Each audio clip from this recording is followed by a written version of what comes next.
এই কালেমা মুখে উচ্চারণ করেছে, মনে প্রাণে বিশ্বাস করেছে, সেই মুসলমান তার জীবনকে দুইটা ভাগ করতে পারবে না।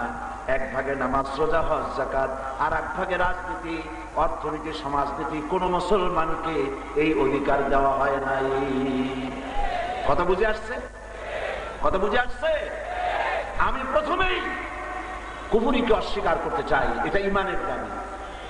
সর্বপ্রথম ঈমান আনার আগে তাগুতকে অস্বীকার করতে হবে। ঈমান আনার আগে কুফরি করতে হবে, ঈমান আনার আগে কুফরি করতে হবে, অস্বীকার করতে হবে। কাকে? তাগুত।